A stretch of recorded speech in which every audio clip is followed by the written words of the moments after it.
Bom dia a todos.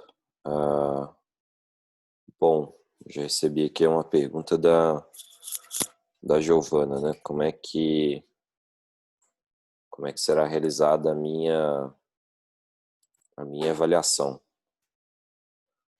Bom, Giovana, ainda estou pensando a respeito disso. Não sei como é que vai ser a avaliação, mas caso tenha avaliação, talvez seja algum trabalho, alguma coisa nesse tipo, que eu vou disponibilizar no Moodle para todos, ok? Mas ainda tô fomentando a ideia ainda de como será a avaliação, como que a gente vai fazer, ok? Mas na primeira oportunidade que eu já tiver essa informação, eu passo para vocês, até porque a gente tem aula até que dia mesmo? Em setembro agora? Vocês saberiam me dizer? Bom, depois a gente vê o calendário. Até o dia 16 de outubro, tá. Não, então a gente tem tempo ainda. Perfeito, então. Se a gente tem aula até dia 16 de outubro, a gente tem bastante tempo ainda para maturar essa questão.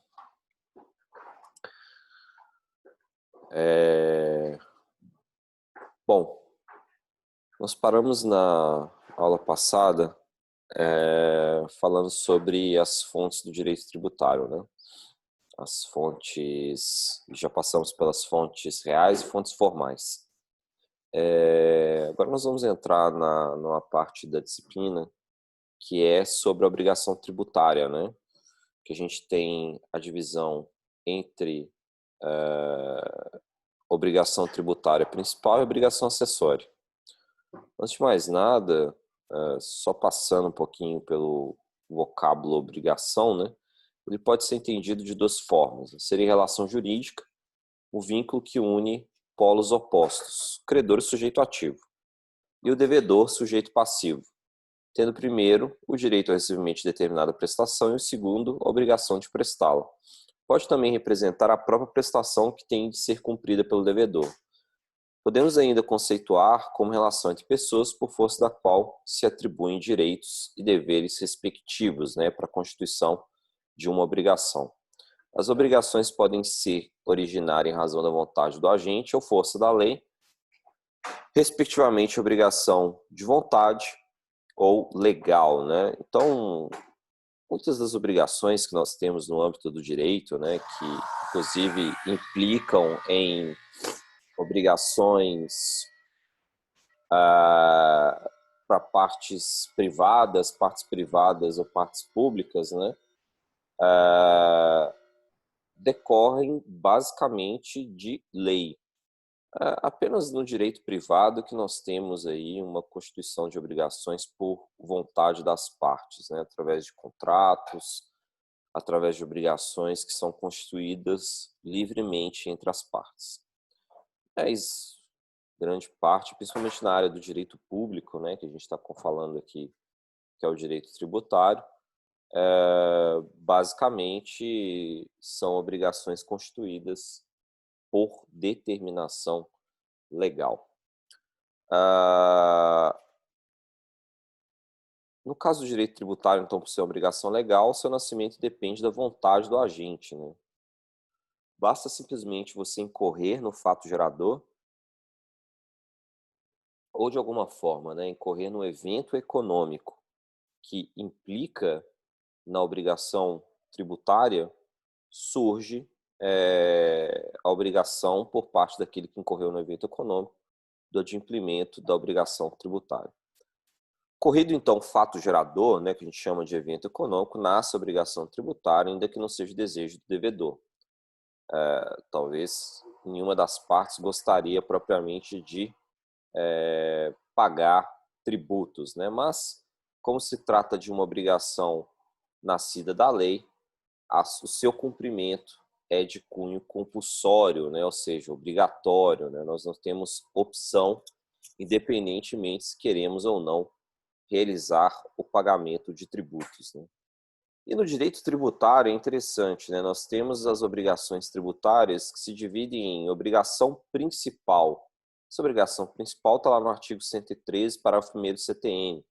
Essa obrigação principal nasce com a ocorrência do fato gerador, ou como a gente já explicou nas aulas passadas, do evento econômico capaz de fazer com que a norma tributária tenha sua incidência, né, ou tenha o estabelecimento de obrigação pelo pagamento do tributo, isso a gente chama de fato gerador, ou pela imposição da penalidade pecuniária em razão de descumprimento de obrigação acessória. Então, a obrigação principal nasce com a ocorrência do fato gerador ou pela imposição da penalidade pecuniária em razão do descumprimento da obrigação acessória.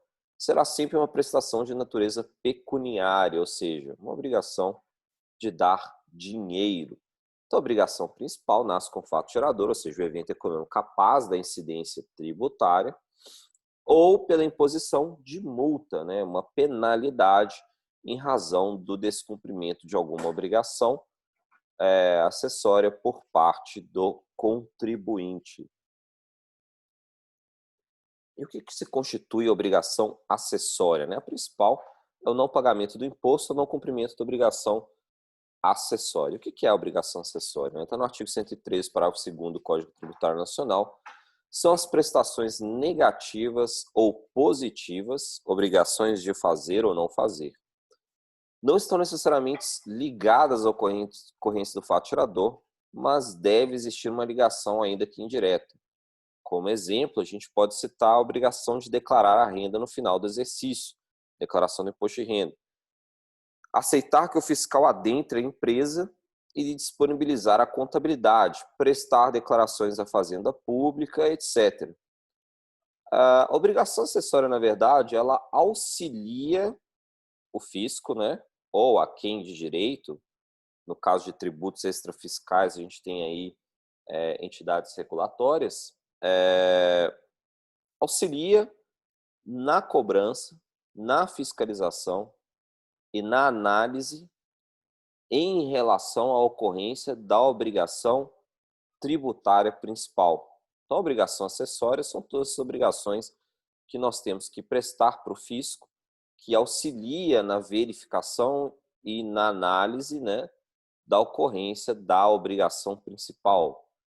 Como auxilia também, facilita, vamos dizer assim, o trabalho do fisco em relação ao recolhimento dos tributos. O que basicamente nós temos em termos de obrigações acessórias no Brasil? Muitas. Provavelmente vocês já devem ter ouvido falar do famoso custo Brasil, né? E o que se constitui esse custo Brasil? O custo Brasil ele se constitui não só em relação às dificuldades normativas para a realização de negócios em território nacional, tais como, por exemplo, obrigações absolutamente restritivas em relação à abertura de empresas no Brasil, a obtenção de licenças, né, para atuação empresarial em território nacional. Não somente isso, a gente também tem o custo do capital. Se o custo do capital em território nacional é muito elevado, também isso é considerado um custo, né, custo Brasil. E no nosso caso, a gente sabe que o custo capital de terceiros é bem caro, e aí existem aí, sob a ótica econômica e com quem trabalha bastante com o sistema bancário nacional, algumas considerações a respeito disso, né? Algumas das considerações são que o nosso sistema bancário é altamente concentrado, né? Tomando um café. Pelo nosso sistema bancário ser altamente concentrado, a gente tem pouca competição de mercado, né? E por ter pouca competição no mercado, as poucas instituições financeiras que aqui atuam acabam criando uma espécie de oligopólio, né? E por criar um oligopólio, estabelecem taxas de juros absolutamente alvitantes, né? São taxas de juros extremamente elevadas. Bom, existem também outros posicionamentos a respeito desta questão envolvendo o custo de capital, né? Não só a questão do oligopólio, mas também alta regulamentação e controle pelas autoridades brasileiras no mercado.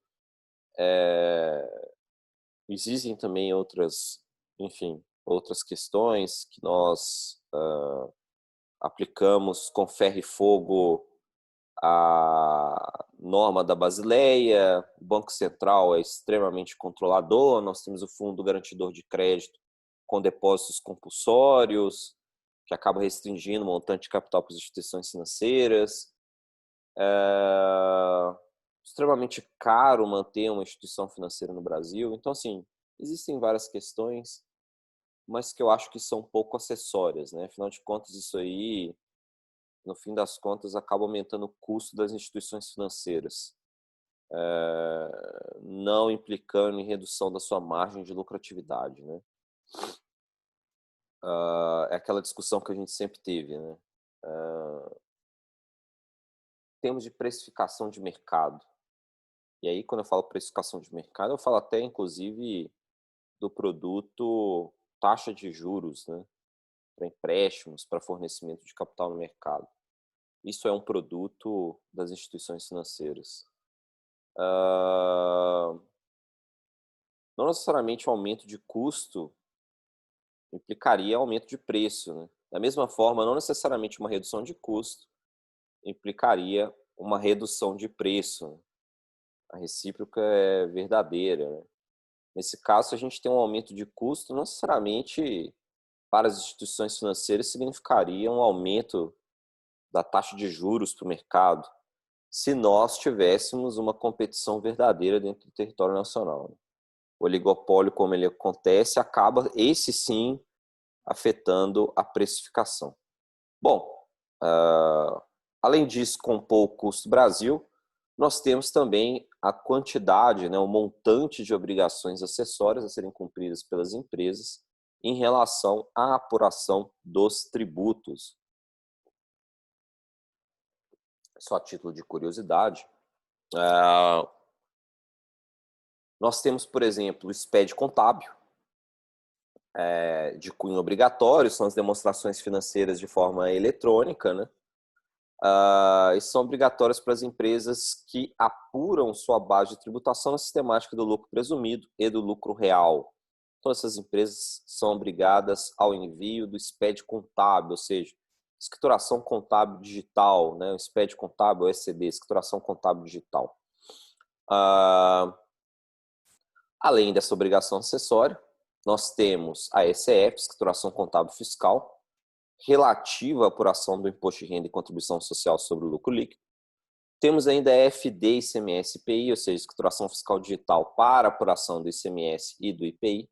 Temos a FD contribuições, que é a escrituração fiscal digital relativa à apuração do PIS e da COFINS. Temos ainda apurações estaduais, declarações próprias, né, para fins de ICMS. Temos também controles para fins de apuração do ISS, nota fiscal eletrônica. Temos o e-social, que é a escrituração digital para fins de contribuições sociais e controle de direitos de trabalhadores. Fora ainda as obrigações setoriais, né? A depender da atuação da empresa, se em mercado regulado, ainda tem mais uma quantidade, um volume enorme de obrigações que devem ser cumpridas perante essas instituições. Movimentações, por exemplo, se for empresas multinacionais, tem sócios estrangeiros, tem lá módulos a serem cumpridos no Banco Central. Enfim, uma infinidade enorme, né, de obrigações acessórias para fins de apuração de tributos. Temos também alguns estados e municípios que obrigam setores de serviço, de comércio, a identificarem sua movimentação em cartões de débito e crédito. E aí envia lá para o fisco municipal estadual toda a sua movimentação através de cartão de crédito e débito. Movimentação, eu digo as vendas que são realizadas, né? Tudo isso como forma de auxiliar em termos de apuração da base do ISS e do ICMS. Então, vejam, é uma infinidade de obrigações acessórias a serem cumpridas pelos contribuintes, né? Até há pouco tempo, livros fiscais específicos dos estados, do Distrito Federal, enfim, um caos, né? Nós temos aí algumas análises a respeito de custo para preenchimento de obrigações acessórias no Brasil. Se não me engano, quem faz isso é a PwC. Vou até conferir aqui na internet, aproveitando, né, que nós estamos em aula online. Só um minutinho, quer ver? PwC, tempo, preenchimento, obrigações acessórias. Eu lembro que eles tinham um radar, exatamente. Até saiu aqui no jornal, né? Vejam só que interessante. O Brasil é o país onde mais se gasta tempo calculando e pagando impostos, segundo o Banco Mundial. Na verdade, quem fez a pesquisa, né, foi o Banco Mundial, mas se não me engano, foi através da PwC. Só lendo a reportagem aqui para vocês terem uma ideia de quantidade e volume das obrigações acessórias, né? A reportagem diz o seguinte: a cada 200 funcionários, um trabalha na área contábil no Brasil. Veja interessante. Cada 200, um é de área contábil. Nos Estados Unidos, a proporção é 1 para 1.000. E na Europa, 1 para 500. As informações são da diretoria da Stefanini, multinacional brasileira de tecnologia, presente em 40 países, e dá uma dimensão da complexidade da tarefa de calcular e pagar impostos no Brasil. Eu quero ver as estatísticas aqui, que são bem mais interessantes. O Brasil é o país onde se gasta mais tempo para lidar com a burocracia tributária no mundo. Nós somos o mais complexo do mundo. De acordo com o relatório divulgado no dia 31 de outubro pelo Banco Mundial, isso 31 de outubro do ano passado, tá? As empresas gastam, em média, 1.958 horas por ano para cumprir todas as regras do fisco. Vejam só, gastamos 1.958 horas por ano, né? Mais do que desperdício de tempo de gente, toda a burocracia e complexidade tributária representa um custo adicional para as empresas que inevitavelmente é repassado aos preços dos produtos e serviços e reduz a competitividade do Brasil. A título de comparação, 60 bilhões de reais é o valor que o governo pretende arrecadar até 2018 com o pacote de mais de 90 projetos de privatização. É tudo tão complexo, são tantas guias, tantas exceções à regra que ninguém sabe direito como pagar. Isso é verdade. Enfim, tem aqui um comentário de um empresário. Tem muita coisa redundante e me incomoda muito a documentação que sou obrigado a guardar. Tenho arquivado na minha matriz documentos de 1993. 1993. É meio complicado. Você tem aqui uma pesquisa da Fiesp, mostra que para 91,4% das empresas, a burocracia afeta a competitividade. E para 90,2% das empresas, a burocracia estimula a corrupção. Claro que estimula a corrupção, né, gente? O governo cria dificuldade para vender facilidade, né?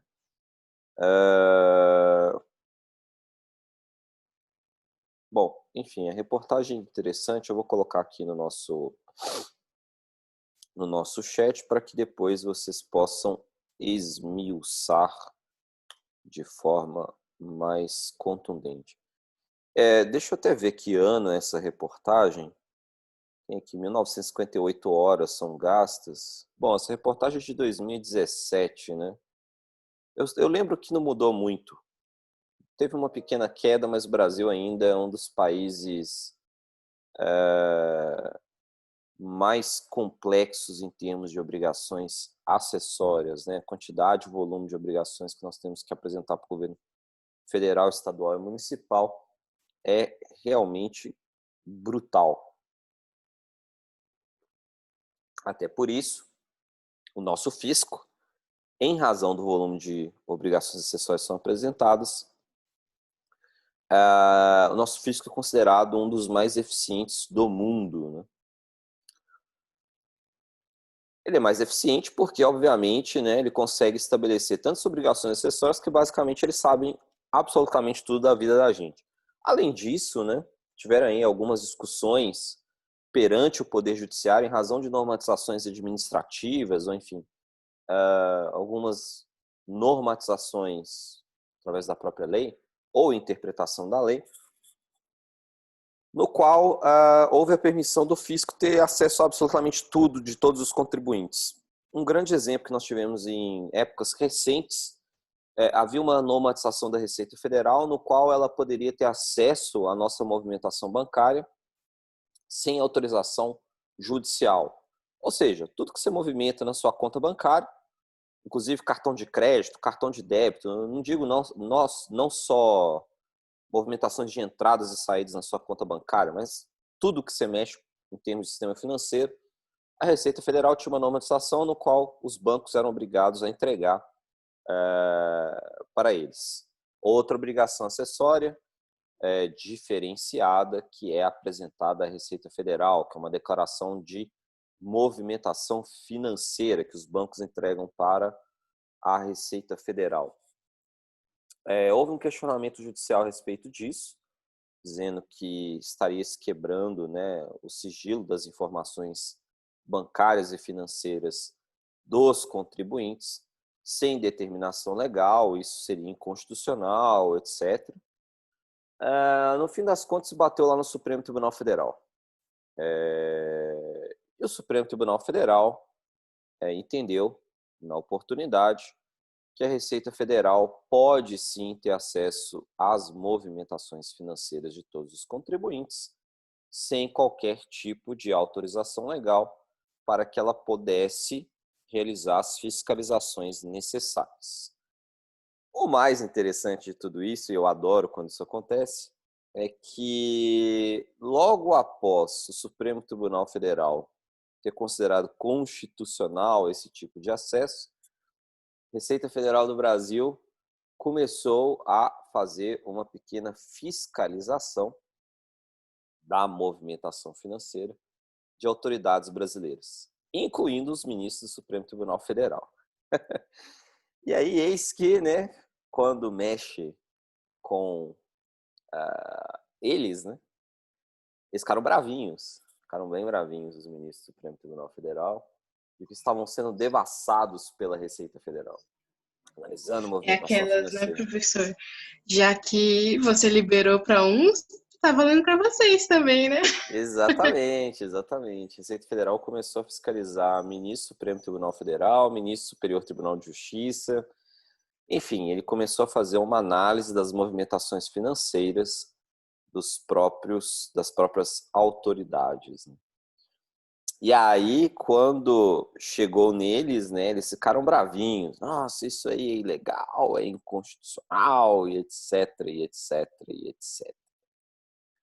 E a Receita Federal ficou de calça curta, né? Falou, não, peraí, eu não estou fiscalizando ninguém, eu só estou analisando a movimentação financeira de autoridades para ver se é condizente com a remuneração que vocês recebem. Mas, enfim, eles ficaram bravinhos, né? Vou até mandar aqui, acho que para vocês, essas reportagens, né? Movimentação financeiras, STF.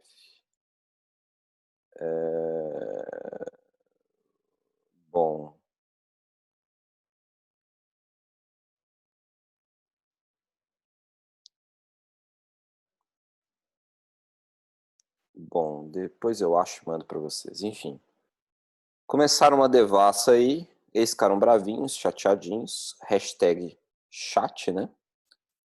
E aí falaram que, não, peraí, vocês estão fiscalizando a gente, calma aí, não sei o quê, não sei o quê. E aí a Receita Federal foi pega de calça curta.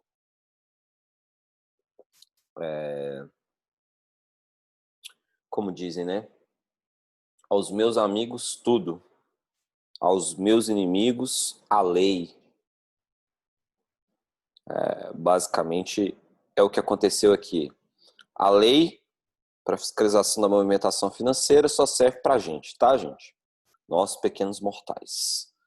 Quando se trata de autoridades, essas não podem não, tá? É assim que funciona o Brasil. Bom, então nós temos as obrigações acessórias de cunho tributário. Acho que vocês entenderam qual que é a lógica. O não cumprimento de obrigação acessória, obviamente, implica na exigência de penalidade, uma multa pelo descumprimento da obrigação acessória.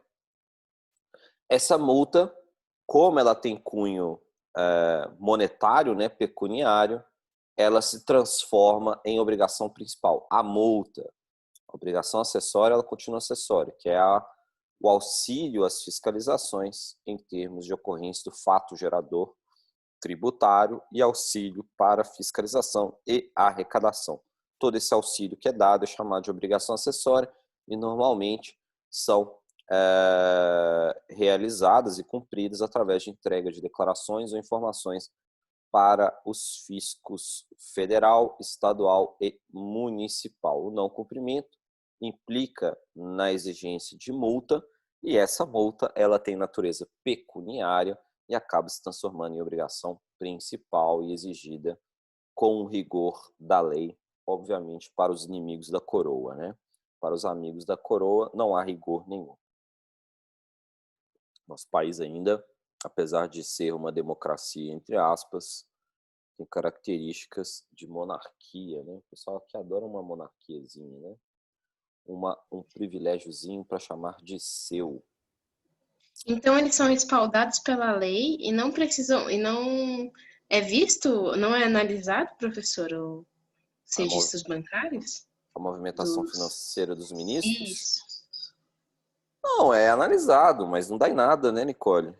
A questão é essa. A questão é assim, né? Houve uma pequena tentativa aí pelo Fisco Federal de realizar a fiscalização, como qualquer cidadão, né?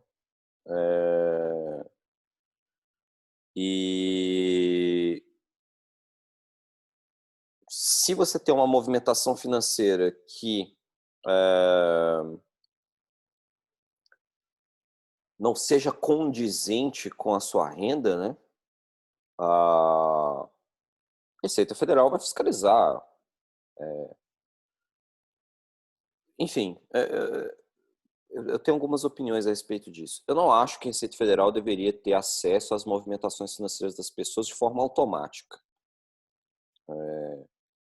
Eu acho isso bastante perigoso, até porque a movimentação financeira propriamente dita, ela não é um sinal imediato de sonegação fiscal. Em que pese o Fisco Federal entender dessa forma, né? E a movimentação financeira ela pode trazer muitas falhas, né, na análise pelo Fisco Federal se há ou não sonegação fiscal. Vou dar alguns exemplos. Vamos imaginar que você tem duas contas bancárias. Se você começar a fazer transações, vai, 10 mil reais. Se você transfere de uma conta sua 10 mil para outra, 10 mil, e fazer isso continuamente entre essas duas contas, provavelmente vai dar um sinal de alerta de movimentações financeiras não condizentes. Que haverá uma soma das mesmas movimentações financeiras, 10 mil para lá, 10 mil para cá, com o mesmo valor. Além disso, as movimentações financeiras, obviamente, não traduzem claramente um fator de sonegação fiscal, porque nós temos no nosso dia a dia utilizações muito baixas, né? Se você vai numa padaria, passa no débito um pão, fala, R$5 uma padaria, R$10 uma padaria. Imagina essa movimentação financeira todos os meses durante 5 anos. Quer dizer, ela pode gerar muitas falhas de reconhecimento pelo Fisco Federal em termos de que que é e o que não é. E além disso, é uma invasão de privacidade, né? Se a gente for pensar em termos de movimentação financeira, ah, podem ter situações meio complicadas, né? Vamos imaginar, por exemplo, não estou falando de um cidadão comum, mas vamos pensar, por exemplo, um político, né?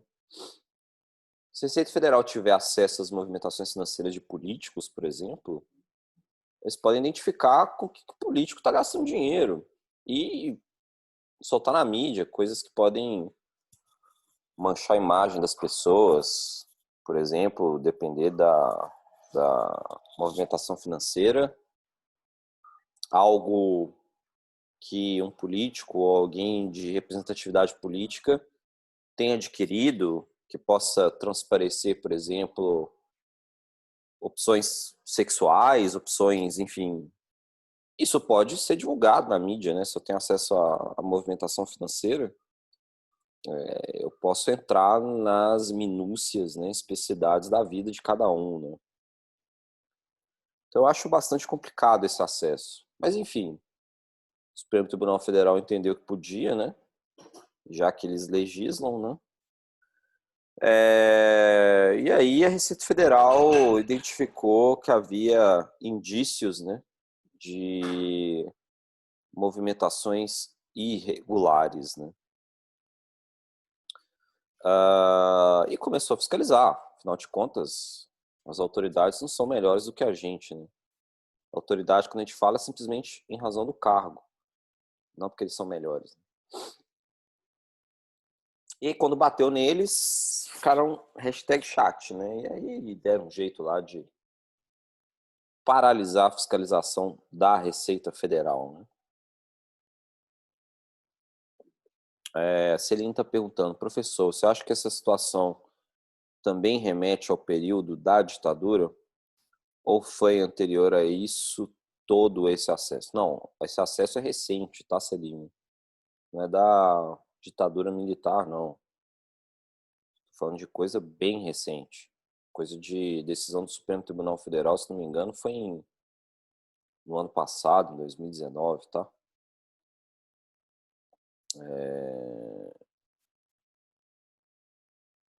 Foi 2019, recente.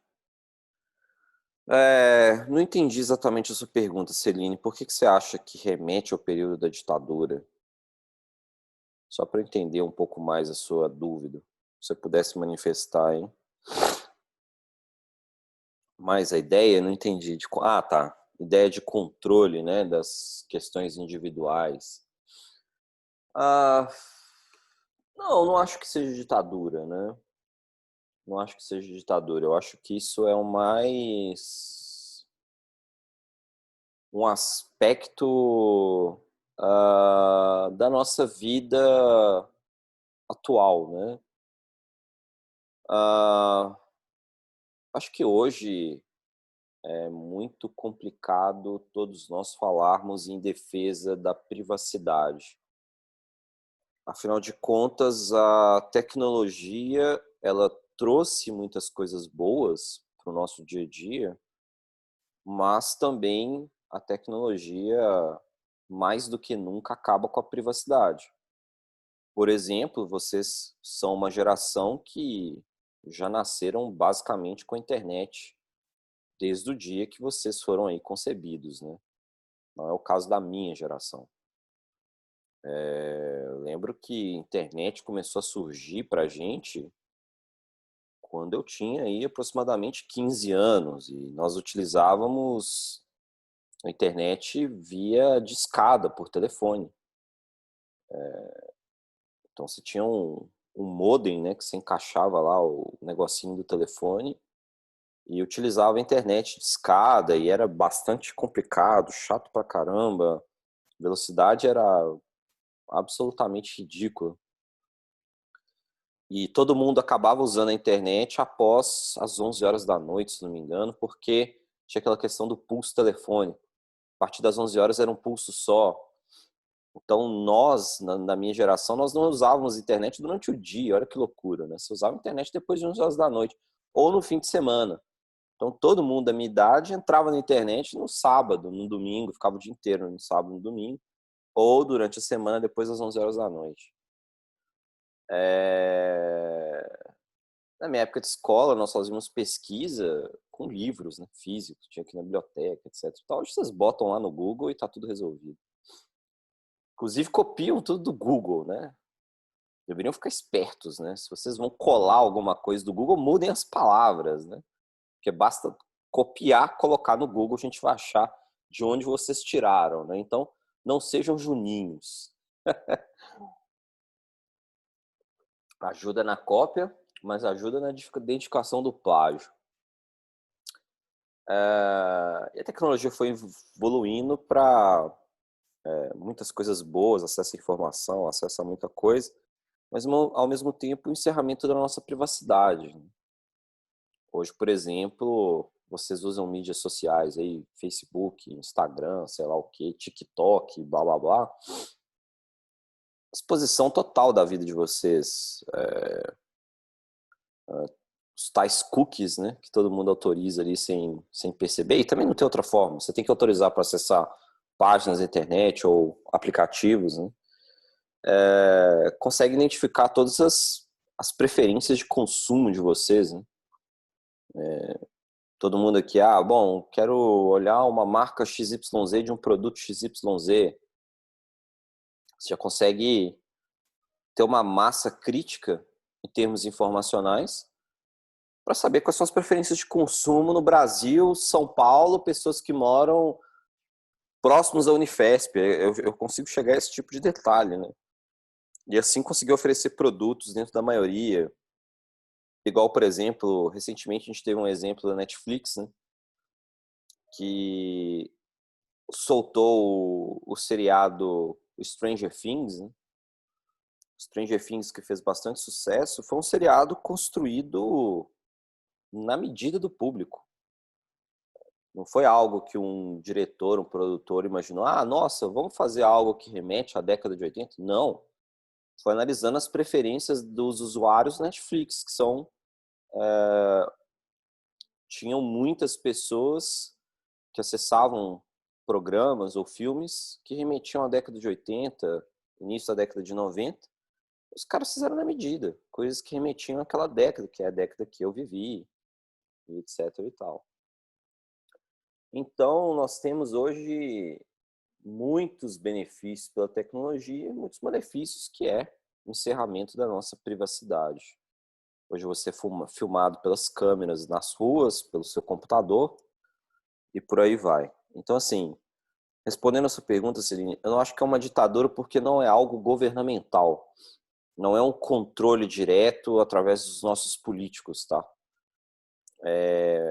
Esse controle em específico da movimentação financeira tem um cunho de sonegação fiscal. É óbvio que se a Receita Federal quiser, ela consegue identificar muitos padrões de comportamento das pessoas dentro do volume de informações a respeito de movimentações financeiras. Mas são informações não vendáveis.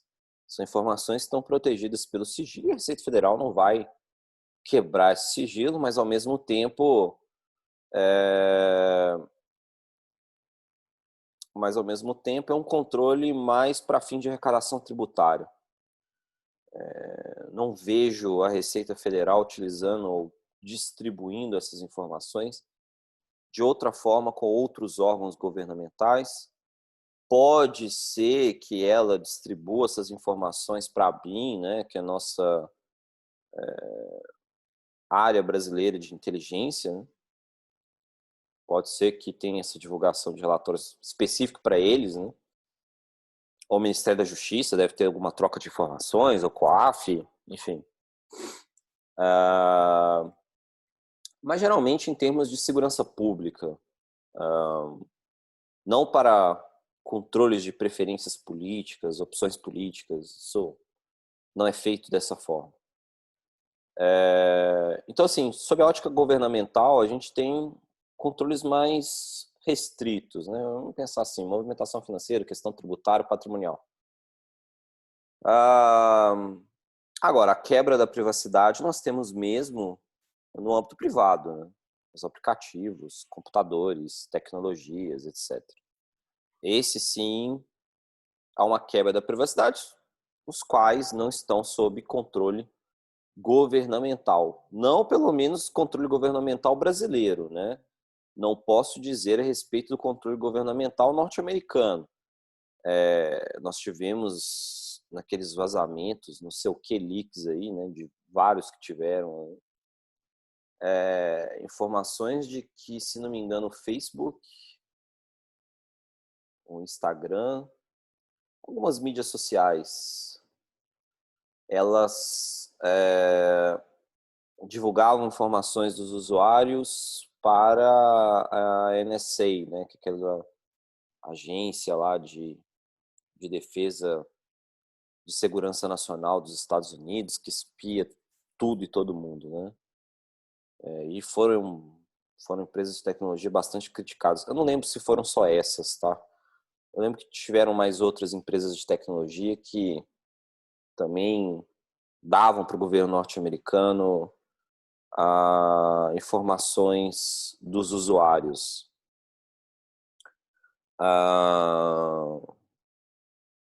Eu me lembro que teve também uma briga grande em relação à Apple e o governo norte-americano, porque, se não me engano, um daqueles terroristas que fez o ataque lá da Maratona de Chicago, ele tinha um iPhone e o iPhone dele tem senha, né, de abertura.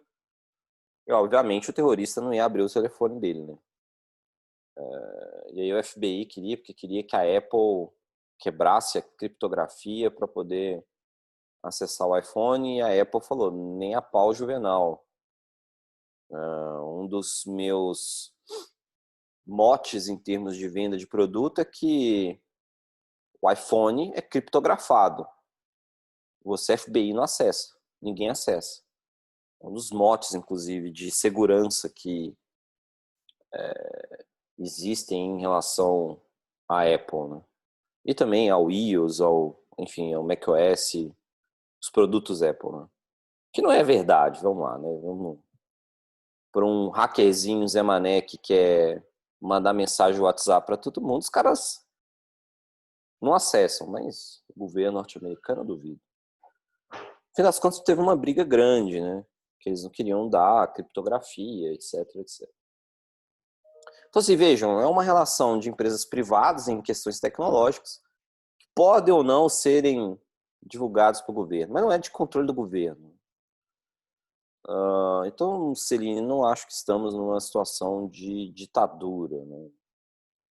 Estamos numa situação de controle da privacidade pela tecnologia e, inclusive, muitas das informações são colocadas nas redes sociais, alimentadas nas redes sociais pelos próprios usuários, que são vocês, né?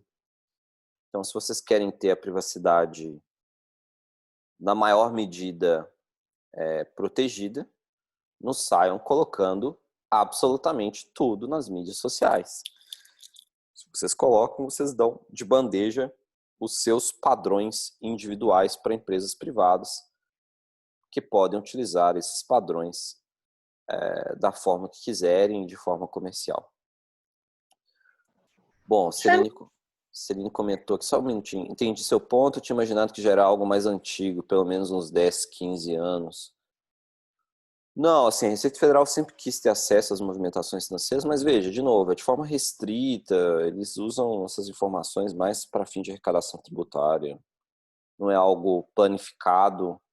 E em termos informacionais, movimentação financeira diz muito sobre muita coisa, mas não diz tudo, né? Questões subjetivas, por exemplo, não são presentes em movimentações financeiras. Por exemplo, opções políticas, manifestações políticas e por aí vai. Então, esse tipo de controle não existe ainda. Apesar do que a gente tem ouvido aí algumas informações das mídias sociais, que estão havendo restrições a certas opiniões prestadas nas redes sociais, né? Facebook, o Instagram andam cancelando aí algumas opiniões que são colocadas por questões mil, né? Aí eu não, é uma questão política. Entrar nessa questão é um pouco complexo. Nicole, você queria falar alguma coisa? Não, sou eu, a Lilian. Olha, Lilian, desculpa, pode falar.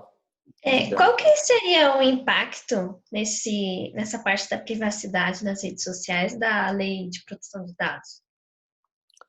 A LGPD, Lei Geral de Proteção de Dados, né?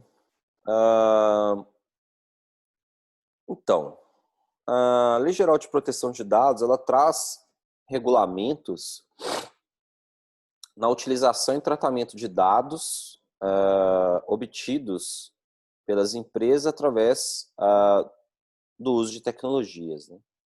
Internet, mídias sociais, etc.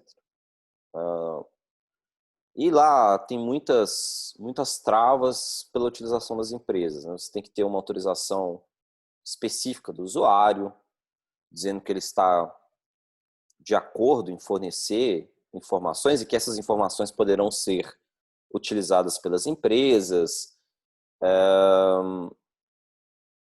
restrição em termos de divulgação das informações, etc. Então, a grande questão é que esse dispositivo, essa lei, né, da Lei Geral de Proteção de Dados, ela tinha uma boa intenção, mas no fim das contas ela é para inglês ver, porque o que acontece na realidade, provavelmente vocês já devem ter percebido isso utilizando a internet.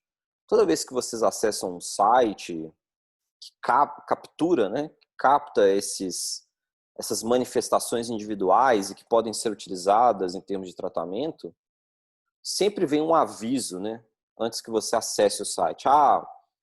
Os dados que você fornece para a gente nesse site serão coletados, etc. Então você autoriza.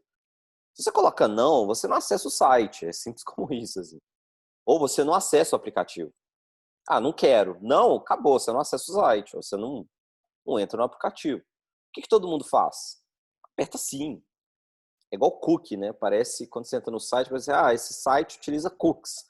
Você autoriza? Todo mundo, se entrou naquele site, quer acessar. Todo mundo dá um sim lá no cookie.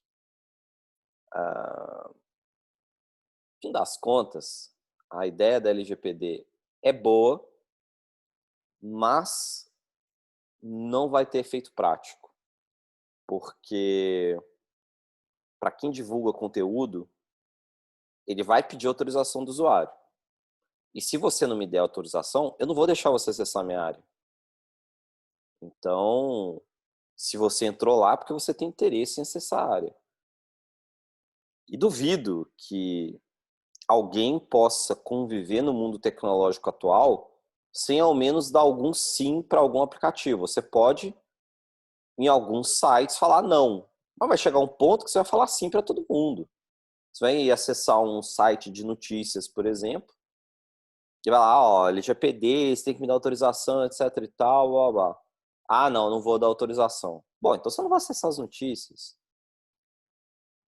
Quer dizer, não faz sentido, entendeu? Vai chegar um ponto que você, evidentemente, por questões de necessidade, mesmo que você seja o cabeça mais fechada do mundo em não dar autorização, eventualmente um ou outro você vai ter que dar autorização, porque você vai precisar.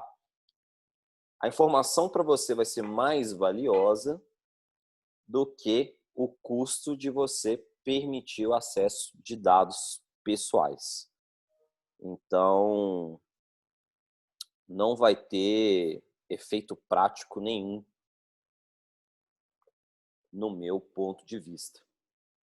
Mas é uma boa legislação. É uma boa norma que não vai ter nenhum efeito prático. Agora, LGPD, informações públicas, essa não tem aplicabilidade, né? Isso, a LGPD é mais para proteção dos indivíduos em relação ao uso financeiro das suas informações. Não é para entes públicos. Então, todas as informações que você presta para a Receita Federal, ela pode usar e não se aplica a LGPD. Simplesmente ela usa porque ela pode, porque ela tem autorização legal e, inclusive, aí tem autorização do Supremo Tribunal Federal, né? Então, não se aplica especificamente ao caso.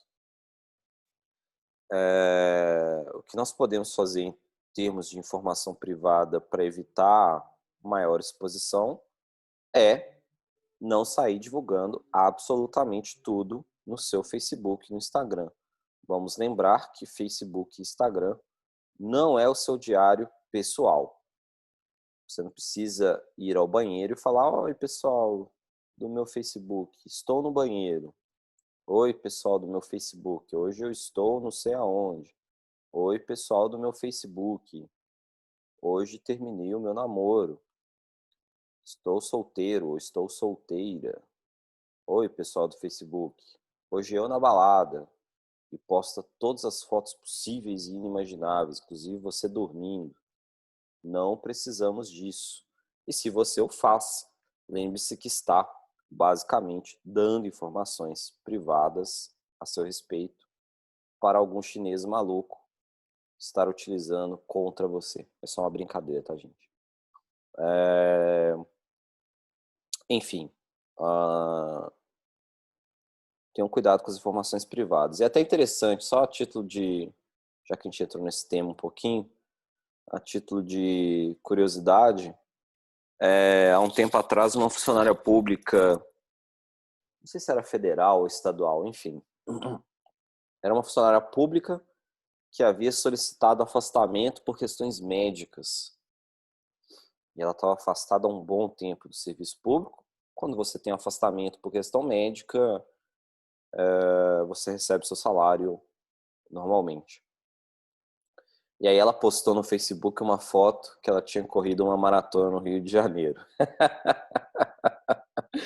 Aí, obviamente, o poder público pegou a foto dela no Facebook e falou: você está fraudando o poder público, afinal de contas, você é afastada por questões médicas, você está correndo uma maratona no Rio de Janeiro. Qual a lógica disso aí? E aí ela se lascou bonito. E a gente tem vários exemplos, né? Se vocês colocarem aí na internet, vão ter um monte. Pessoas que divulgam sua vida no Facebook e estão devendo na praça. Quem está devendo na praça, eu digo dever não em termos monetários, mas está fazendo alguma coisa errada, não entrem no Facebook. Igual quando você vai no bar, né? Tem alguns bares aqui em São Paulo que tem esse aviso: se beber, não entre no WhatsApp. É engraçado essa. Se beber, não entre no WhatsApp. Se beber, não entre no Facebook. Muito bem, pessoal. Voltando aqui à questão do direito tributário. Alguma manifestação? Alguém quer falar alguma coisa? Perguntar alguma coisa? Não? Então, tudo bem. Vamos seguir com a nossa disciplina de direito tributário. Fato gerador, né, do tributo. Vamos falar um pouquinho do que é o fato gerador. Como a gente viu, a obrigação tributária ela pode ser acessória ou principal. Seguindo essa lógica, o Código Tributário Nacional estabelece dois tipos de fato gerador. Fato gerador da obrigação principal, a gente tem no artigo 114 do CTN, e fato gerador da obrigação acessória, que é o artigo 115 do Código Tributário Nacional. Estou aqui acessando o Código Tributário para a gente poder ler o que disciplina ambos dispositivos. Quem quiser aí também acompanhar, acessando o Código Tributário Nacional, fiquem à vontade. Basta escrever no Google CTN, o Código Tributário Nacional, e vocês acessarão através do site do Planalto. Artigo 114. Fato gerador da obrigação principal é a situação definida em lei como necessária e suficiente à sua ocorrência. Então, a lei define a situação ou evento econômico que geraria a obrigação ao recolhimento do tributo. E o artigo 115, em relação ao fato gerador da obrigação tributária, fato gerador da obrigação acessória, é qualquer situação que, na forma da legislação aplicável, impõe a prática ou abstenção de ato que não configure obrigação principal. Trocando em miúdos, né, essa obrigação acessória, como a gente disse, ela é informações prestadas, basicamente informações prestadas para o fisco no auxílio da fiscalização e da arrecadação de tributos. O fato gerador da obrigação principal sempre é estudado no aspecto material, que é o elemento objetivo, é a descrição legal de situação material que dá nascimento à obrigação tributária.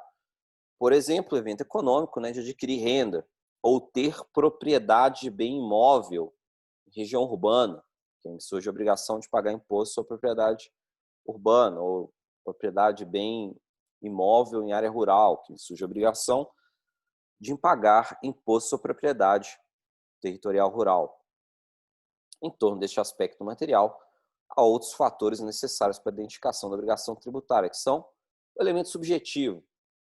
Refere-se às pessoas presentes nos polos da relação obrigacional. Afinal de contas, a gente já falou que a questão tributária ela é uma obrigação de cunho legal e não cabe ao sujeito, né, aquele que tem obrigação perante o poder público, optar pelo pagamento ou não. É uma obrigação que decorre de lei. Esse elemento subjetivo é composto do sujeito ativo, que é a pessoa estatal ou não, né? Estatal ou não no sentido de ser estatal, ou designada pelo poder público.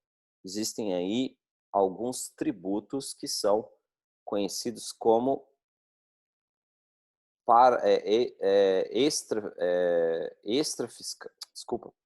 parafiscais, né?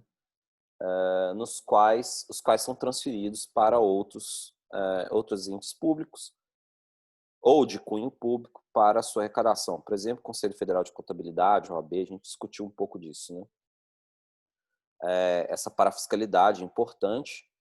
Eu transfiro a arrecadação tributária para entes públicos, outros entes públicos, para fins de fiscalização de atividades, fiscalização de setores, etc. O sujeito ativo, então, é a pessoa estatal ou não, credora da obrigação. Já o sujeito passivo é o devedor, são os contribuintes, né? A identificação é feita em função do aspecto material. Afinal de contas, esse aspecto material é aquele em relação ao evento econômico passível de exigência da obrigação tributária. O elemento quantitativo da obrigação tributária são os elementos utilizados para apurar o valor a ser pago do tributo. Pode decorrer da norma, já fixar o valor devido, a gente tem alguns exemplos disso como taxas, né? Ou estabelecer uma operação matemática para se chegar ao valor mediante a aplicação de um percentual, que é a alíquota, sobre uma medida de grandeza, que seria a base de cálculo. Por exemplo, auferir renda é uma medida de grandeza, a gente tem lá parâmetros, né, matemáticos que a gente pode auferir essa grandeza. No caso da renda para pessoa jurídica, a gente basicamente parte da contabilidade, demonstração do resultado do exercício.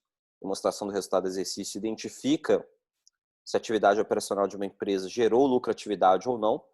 Esse lucro é o que se constitui como renda, essa é uma medida de grandeza. E sobre essa renda, nós aplicamos uma alíquota, né, que é um percentual identificado pelo governo federal para fins de incidência tributária. É uma alíquota que, para a pessoa jurídica, é 15%, com um adicional de 10%. Então, basicamente, 25%, mais 9% de contribuição social sobre o lucro líquido. Essas são as medidas percentuais em termos de alíquota sobre uma medida de grandeza. Tudo isso faz parte do elemento quantitativo, né? Temos ainda o elemento espacial, está ligado à área de atuação do sujeito ativo, é o lugar de ocorrência do fato gerador. Então, nós temos aí alguns impostos que são de competência municipal, por exemplo. O elemento espacial especifica a circunscrição municipal. Temos tributos de competência estadual, e aí é delimitada a circunscrição do evento, né, econômico dentro daquela circunscrição do estado em específico. No caso da tributação sobre a renda, por exemplo, nós temos o elemento espacial. Não se limita unicamente às fronteiras do território nacional.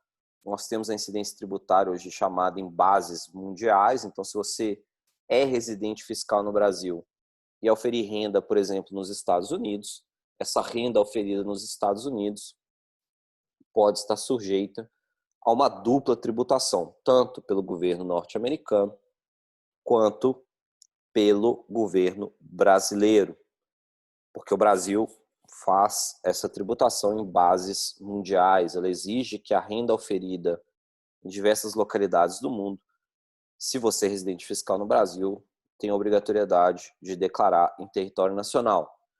Ah, professor, vai pagar imposto de renda 2 vezes? Você paga imposto de renda 2 vezes, a depender da legislação do local onde você obtém a renda. Além disso, dentro da residência fiscal no Brasil. Mas o imposto de renda pago em outro país pode ser utilizado para reduzir seu tributo devido em território nacional. Isso é chamado de reciprocidade. Além disso, a depender do país, podem existir tratados para evitar a dupla tributação. Inclusive, se não me engano, na aula passada ou na aula retrasada, nós falamos um pouquinho dos tratados para evitar a dupla tributação como fonte formal do direito tributário, que são os tratados internacionais para evitar a dupla tributação.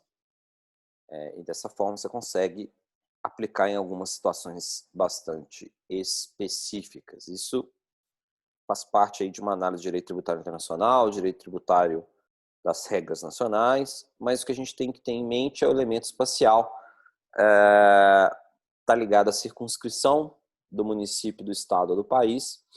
Mas lembrando que especificamente em relação à tributação sobre a renda, o Brasil tem e adota como regra, assim como todos os países do mundo, a tributação em bases mundiais.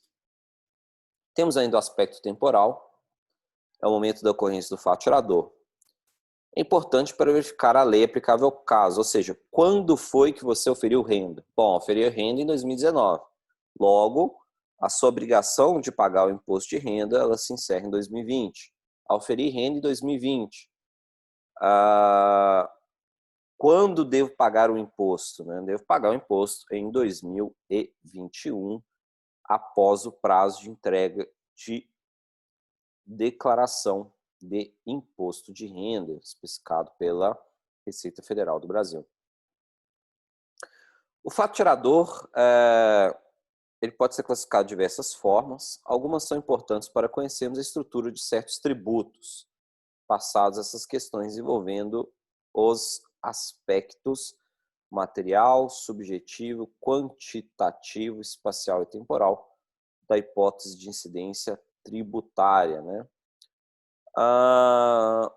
Quais seriam essas formas de incidência? Quando a forma de incidência instantânea ocorre em determinado momento do tempo, caracterizado por um negócio jurídico singular, por exemplo, importação de mercadoria. É uma forma de incidência instantânea do fato gerador, do evento econômico para o pagamento da obrigação tributária. A partir do momento que eu faço a importação, que eu tenho um desembaraço aduaneiro da mercadoria, entrou em território nacional, surge a obrigatoriedade de pagar o imposto de importação de mercadoria. Pode ser periódico, quando sua realização ocorre em longo espaço de tempo.